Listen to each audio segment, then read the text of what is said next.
ಕಾರ್ಮಿಕರ ಶ್ರಮದಾನದಿಂದ block spot ಜಾಗದಲ್ಲಿ ನಿರ್ಮಾಣವಾದ ಮಿನಿ ಉದ್ಯಾನವನ, ನಾಗರಿಕರು ಎಸೆದ ಕಸದ ಆವರಣವನ್ನ ಪೌರ ಕಾರ್ಮಿಕರು ಸುಂದರವಾದ ಮಿನಿ ಉದ್ಯಾನವನವನ್ನಾಗಿ ಪರಿವರ್ತಿಸಿದ್ದಾರೆ. ಹೌದು, ಕುಂದಾಪುರ ಪುರಸಭೆಯ ಪಟ್ಟಣ ಸಂಪರ್ಕಿಸುವ ಮಾರ್ಗದಲ್ಲಿ ದಿನನಿತ್ಯ ನಾಗರಿಕರು ಎಸೆದ ಕಸದ ಆವರಣವನ್ನ ಬ್ಲಾಕ್ ಸ್ಪಾಟ್ ಜಾಗದಲ್ಲಿ ಸಾರ್ವಜನಿಕರ ಆರೋಗ್ಯದ ಜೊತೆಗೆ ಸ್ವಚ್ಛತೆಯನ್ನ ಕಾಪಾಡುವ ನಿಟ್ಟಿನಲ್ಲಿ ಶ್ರಮದಾನದಿಂದ ಪೌರ ಕಾರ್ಮಿಕರು ಸುಂದರವಾದ ಮಿನಿ ಉದ್ಯಾನವನ ನಿರ್ಮಾಣ ಮಾಡಿದ್ದಾರೆ. ಕುಂದಾಪುರ ಪುರಸಭೆ ವ್ಯಾಪ್ತಿಯ ಬಸ್ರೂರು 3 ಕೈ ವಾರ್ಡ್ 21ರಲ್ಲಿ ಮಿನಿ ಪಾರ್ಕ್ ಉದ್ಘಾಟನಾ ಸಮಾರಂಭವು ಪುರಸಭೆಯ ಮುಖ್ಯಾಧಿಕಾರಿ ಆನಂದ್ ಜಿ ಅವರ ಅಧ್ಯಕ್ಷತೆಯಲ್ಲಿ ನೆರವೇರಿತು. ಕುಂದಾಪುರ ಭಾಗದ ಹೆಮ್ಮೆಯ ಪೌರ ಕಾರ್ಮಿಕರಿಂದ ಮಿನಿ ಉದ್ಯಾನವನ ಉದ್ಘಾಟಿಸಲಾಯಿತು.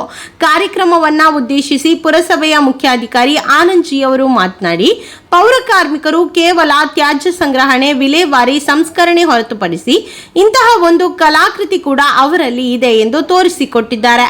ಸಾರ್ವಜನಿಕರಿಗೆ ಸ್ವಚ್ಛತೆಯ ಬಗ್ಗೆ ಅರಿವು ಮೂಡಿಸಿದ ನಮ್ಮ ಹೆಮ್ಮೆಯ ಪೌರ ಕಾರ್ಮಿಕರಿಗೆ ಕೃತಜ್ಞತೆ ಸಲ್ಲಿಸುವ ಮೂಲಕ ಅಭಿನಂದಿಸೋಣ ಎಂದರು. ಎಲ್ಲರಿಗೂ ನಮಸ್ಕಾರ. ನನ್ನ ಹೆಸರು ಆನಂದ್ ಜೆ, ಮುಖ್ಯಾಧಿಕಾರಿ ಪುರಸಭೆ ಕುಂದಾಪುರ. ಇಂದು ಪುರಸಭೆ ವ್ಯಾಪ್ತಿಯ ಬಸ್ರೂರು 3 ಕೈ ಕ್ರಾಸಲ್ಲಿ ನಮ್ಮ ಪೌರ ಕಾರ್ಮಿಕರು ಒಂದು ಉತ್ತಮವನ್ನು ಕೆಲಸವನ್ನು ಮಾಡಿದ್ದಾರೆ. ಅದೇನೆಂದರೆ, ಪುರಸಭೆಯಿಂದ ನಾವು ಹಲವಾರು ಬ್ಲಾಕ್ ಸ್ಪಾಟ್ಗಳನ್ನ ಮಾರ್ಕ್ ಮಾಡಿದ್ದೀವಿ. ಅದರಲ್ಲಿ ಒಂದು ದೊಡ್ಡ ಬ್ಲಾಕ್ ಸ್ಪಾಟು ಬಸ್ರೂರು 3 ಕೈಯ ಈ ಕುಂದಾಪುರ ಕಡೆ ಬರುವಂತಹ ಜಾಗ. ಈ ಜಾಗದಲ್ಲಿ ನಮಗೆ ಟ್ರೇಸ್ ಮಾಡೋಕ್ಕೆ ಸಾಧ್ಯ ಆದಂತಹ ಸ್ಥಳ. ಯಾಕೆಂದರೆ ಬಸ್ಸಲ್ಲಿ ಹೋಗುವಂಥ ಎಲ್ಲ ಜನಗಳು, ಬೀದಿ ಫುಟ್ಪಾತ್ ಮೇಲೆ ನಡ್ಕೊಂಡು ಹೋಗುವಂತಹ ಎಲ್ಲ ಜನಗಳು ಕವರಲ್ಲಿ ಕಸಗಳನ್ನು ತಂದು ಯಾರೂ ಗೊತ್ತಿಲ್ಲದಂಥ ಸಮಯದಲ್ಲಿ ಅಲ್ಲಿ ಹಾಕ್ಬಿಟ್ಟು ಹೋಗ್ತಾಯಿದ್ರು. ಮತ್ತು ಜನಗಳು ಅಷ್ಟೇ, ಗಂಡಸರು ಅಲ್ಲಿ ಮೂತ್ರ ವಿಸರ್ಜನೆ ಮಾಡಿ ವಾಸನೆ ಎಲ್ಲ ತುಂಬ ಜಾಗನ ತುಂಬ ಗಲೀಜು ಮಾಡ್ತಾಯಿದ್ರು. ಆದ್ದರಿಂದ ಅಲ್ಲಿ ವಾಹನ ಸವಾರರು ಟರ್ನ್ ಆಗುವಂತಹ ಜಾಗ ಅದು ಸ್ಲೋ ಆಗುತ್ತೆ. ಸ್ಲೋ ಆದಂತಹ ವಾಸನೆ ಗಬ್ಬಂತ ಹೊಡೆಯುತ್ತೆ ಮುಖಕ್ಕೆ. ಇದನ್ನು ನಾವು ಮನಗಂಡು ಇದನ್ನೇನಾದರೂ ಮಾಡಿ ಅದನ್ನು ಶ್ರಮಣ ಮಾಡಬೇಕು ಅಂತ ಹೇಳಿ ನಾವೇನು ಮಾಡಿದ್ವಿ, ಮೊದಲನೇಗೆ 5 ಅಡಿ ಹಳೆ ಗುಂಡಿ ಇತ್ತು. ನಂತರ ಪ್ಲಾಸ್ಟಿಕ್ಕು ಕಸ ಎಲ್ಲ ತುಂಬ್ತಾಯಿದ್ರು ಮತ್ತು ಯೂರಿನೇಷನ್ ಎಲ್ಲ ಪಾಸ್ ಆಡ್ತಾಯಿದ್ರು. ಆದರೆ ಇದನ್ನು ಹೆಂಗನ ಮಾಡಿ ನಿರ್ಮೂಲನೆ ಮಾಡಬೇಕು ಅಂದ್ಬಿಟ್ಟು ಹೇಳಿ ನಮ್ಮ ಪೌರ ಕಾರ್ಮಿಕರು ಹಗಲು ರಾತ್ರಿ ಶ್ರಮಿಸಿ CND ವೇಸ್ಟಿಂದ, ಅಂದರೆ ಏನು ಬಿಲ್ಡಿಂಗ್ ಕನ್ಸ್ಟ್ರಕ್ಷನ್ ಇದೆಯಲ್ಲ, ಕನ್ಸ್ಟ್ರಕ್ಷನಿಂದ ಉಳಿದಿರುವಂತಹ ತ್ಯಾಜ್ಯದ ಮೂಲದಲ್ಲಿ ನಂತರ ಮರಳು ಎಲ್ಲಿ ಸಿಗುತ್ತೆ ಅಲ್ಲಿ ಮರಳುಗಳು ತಂದು ಗಿಡಗಳನ್ನು ನೆಟ್ಟು ಕೆಂಪು ಮಣ್ಣು ತಂದು ನಂತರ ಟೈರು ಪಂಚರ್ ಅಂಗಡಿಲಿ ಹೋಗ್ಬಿಟ್ಟು ಟೈರ್ಗಳನ್ನ ತಂದು ಅದಕ್ಕೆ ಬಣ್ಣ ಬಳಿದು ಉತ್ತಮವಾಗಿ ಬ್ಲಾಕ್ ಸ್ಪಾಟ್ನ ಈಗ ಬ್ಯೂಟಿಫುಲ್ ಸ್ಪಾಟ್ ಮಾಡಿಟ್ಟಿದ್ದಾರೆ.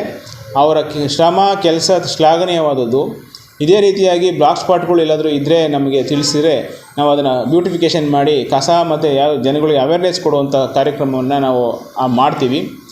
ಇದು ನಾವು ಬ್ಲಾಕ್ ಸ್ಪಾಟ್ ಪುರಸಭೆಯಿಂದ ಬ್ಯೂಟಿಫಿಕೇಷನ್ ಮಾಡೋದು ನಮ್ಮ ಕರ್ತವ್ಯ ಆಗಿರ್ತದೆ. ಆದರೆ ಇದಕ್ಕಿಂತ ಹೆಚ್ಚಿನ ಹೊಣೆಗಾರಿಕೆ ಕರ್ತವ್ಯ ಎಲ್ಲ ಸಾರ್ವಜನಿಕರಿಗೂ ಇರುತ್ತೆ. ಯಾಕೆಂದರೆ ನಾವು ಮಾಡಿ ಅದನ್ನು ಮೇಂಟೈನ್ ಮಾಡ್ತೀವಿ, ಆದರೆ ಅದನ್ನು ಚೆನ್ನಾಗಿ ನಿರ್ವಹಿಸ್ಕೊಂಡು ಮೇಲ್ವಿಚಾರಣೆ ಮಾಡಿಕೊಂಡು ಯಾವುದೇ ರೀತಿಯಾದಂಥ ತೊಂದರೆ ಆಗದಂತೆ ಕೆಡಕು ಮಾಡದೆ ಅಂತ ಕೆಲಸ ಸಾರ್ವಜನಿಕರ ಕೈಯಲ್ಲಿರುತ್ತೆ. ದಯಮಾಡಿ ಅದನ್ನು ಗಲೀಜು ಮಾಡಿಬಿಡಿ. ತುಂಬ ಕಷ್ಟ ಬಿದ್ದಿದ್ದಾರೆ ನಮ್ಮ ಪೌರ ಕಾರ್ಮಿಕರು. ಅದಕ್ಕೋಸ್ಕರ ಬಿಸಿಲಲ್ಲಿ ಹಗಲು ಈಗಲೂ ದುಡಿದಿದ್ದಾರೆ. ಅದನ್ನು ಹಾಗೆ ಮೇಂಟೈನ್ ಮಾಡಿ. ಯಾರೂ ಕಸ ಹಾಕಬೇಡಿ. ಕಸಗಳನ್ನು ನಮ್ಮ ವಾಹನಗಳು ಏನು ಬರ್ತವೆ ಅದಕ್ಕೆ ಕೊಡಿ. ಅದರಲ್ಲಿ 5 ಥರ ಕಸ ಇದೆ. ಒಂದು ಹಸಿ ಕಸ, ಒಣ ಕಸ, ಅದರಲ್ಲಿ ಸಿರೇಂಜ್ಗಳು ಇರ್ತವೆ. ನಮ್ಮ ಪೌರ ಕಾರ್ಮಿಕರು ಹೋಗಿ ಅದು ಮುಟ್ಟಿದಾಗ ಆ ಸಿರೇಂಜಲ್ಲಿ ಚುಚ್ಕೊಳ್ಳುತ್ತೆ. ಚುಚ್ಕೊಂಡಾದಾಗ ಅದು ಏನಾಗುತ್ತೆ, ನಮ್ಮ ಪೌರ ಕಾರ್ಮಿಕರು ಅದು ಇನ್ಫೆಕ್ಷನ್ ಎಲ್ಲ ಆಗುತ್ತೆ.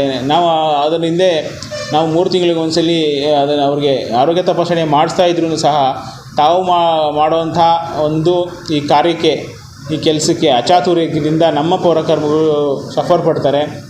ಅದನ್ನು ದಯಮಾಡಿ ಎಲ್ಲ ಸಾರ್ವಜನಿಕರಿಗೆ ಮನವಿ ಮಾಡ್ಕೊಳ್ಳೋದಂದರೆ ಕಸಗಳನ್ನು ಹಾಕಬೇಡಿ. ಕಸಗಳನ್ನು ನಮ್ಮ ಗಾಡಿ ಬರುತ್ತೆ ಪುರಸಭೆ ಗಾಡಿಗಳಿಗೆ ಕೊಡಿ. ಇಲ್ಲಾಂದರೆ ನಾವು ಬಾಟಲ್ಗಳ್ನ ಕೆಲವೊಂದು ಬ್ಲಾಕ್ ಸ್ಪಾಟ್ಗಳಲ್ಲಿ ಬಾಟಲ್ಗಂತಲೇ ಸಪ್ರೇಟಾಗಿ ಡಸ್ಟ್ಬಿನ್ ಅಂತ ಮಾಡಿದ್ದೀವಿ. ಅದರಲ್ಲೇ ಹಾಕಿ ಪುರಸಭೆಯೊಂದಿಗೆ ಪ್ರತ್ಯೇಕವಾಗಿ ಪರೋಕ್ಷವಾಗಿ ಕೈ ಜೋಡಿಸಬೇಕು ಅಂತ ತಮ್ಮಲ್ಲಿ ಮನವಿ ಮಾಡ್ಕೊಳ್ತೇನೆ. ಈ ವೇಳೆ ಪರಿಸರ ಅಭಿಯಂತರರು, ಸಮುದಾಯ ಸಂಘಟನಾಧಿಕಾರಿ, ಹಿರಿಯ ಆರೋಗ್ಯ ನಿರೀಕ್ಷಕರು, ಪ್ರಥಮ ದರ್ಜೆ ಸಹಾಯಕರು, ಪೌರ ಕಾರ್ಮಿಕರು, ಸ್ವಚ್ಛತಾ ಸಿಬ್ಬಂದಿಗಳು ಮತ್ತು ಪುರಸಭೆಯ ಸಿಬ್ಬಂದಿ ವರ್ಗದವರು ಸೇರಿದಂತೆ ಸಾರ್ವಜನಿಕರು ಹಾಜರಿದ್ದರು. ಪೌರ ಕಾರ್ಮಿಕರ ಈ ಮಹತ್ವದ ಕಾರ್ಯಕ್ಕೆ ಸಾರ್ವಜನಿಕ ವಲಯದಲ್ಲಿ ಭಾರಿ ಮೆಚ್ಚುಗೆ ವ್ಯಕ್ತವಾಗಿದೆ. Gopal Kavaradi, coastal news, Kundapura.